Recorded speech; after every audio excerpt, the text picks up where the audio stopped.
végétaux sont généralement chlorophylliens, autotrophes. Ils peuvent synthétiser la matière organique tout seuls, mais les animaux sont non chlorophylliens, hétérotrophes, c'est-à-dire ils sont hétérotrophes pour le carbone. Ils ne peuvent pas synthétiser ou former la matière organique. Pour les végétaux aussi, ce sont souvent fixes. Ils nécessitent un support, la terre, etc. Mais les animaux sont souvent libres. Pour la sensibilité et la mobilité, pour les végétaux, on remarque qu'elles sont discrètes, peu prononcées. Mais chez les animaux, la sensibilité et la mobilité sont généralement prononcées, indiscrètes, معناها نجموا نشوفها و très très remarquable. Aussi, pour les végétaux, ils sont peu différenciés et la croissance est continue. C'est-à-dire la croissance est généralement continue. Mais chez les animaux, il y a une importante différenciation par rapport à l'état initial et à l'état final, mais la croissance est bien limitée. Aussi, pour la facilité de multiplication végétative, elle est connue chez les végétaux. On a aussi la régénération, c'est-à-dire le marcottage. Mais les animaux, la multiplication végétative est considérée comme rare, voire même exceptionnelle. Aussi, les cellules des végétaux sont protégées par une paroi squelettique pour une protection exceptionnelle, mais les animaux, les cellules sont dépourvues de parois squelettiques.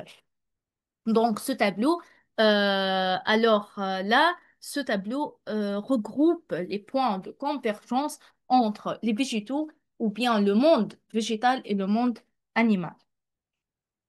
Donc, pour le monde végétal, il y a certainement une division. Il y a plusieurs critères pardon, qui conditionnent la classification des végétaux. On regroupe ou on divise le monde végétal selon quatre grands critères. Premièrement, la structure cellulaire. Qu'est-ce qu'on veut dire par la structure cellulaire? C'est la présence ou bien l'existence ou l'absence du noyau, d'un véritable noyau. Les végétaux qui ne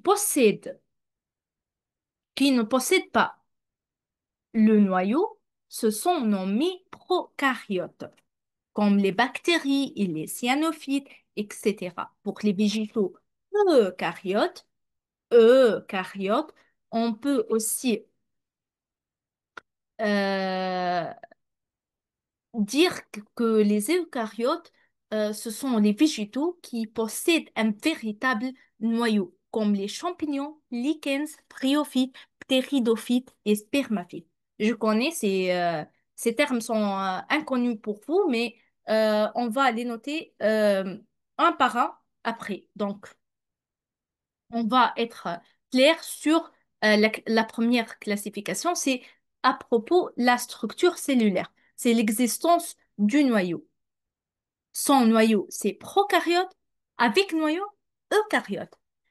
La deuxième critère, c'est l'appareil végétatif. L'appareil végétatif, c'est la tige feuilletée, ou encore plus l'ensemble des organes assurant la croissance d'une plante. On a deux types. Si, il y a un tal ou cornu. Si tal, c'est le groupe thallophyte, comme bactéries, cyanophytes, algues, eucaryotes, champignons et lichens, ou bien les cornes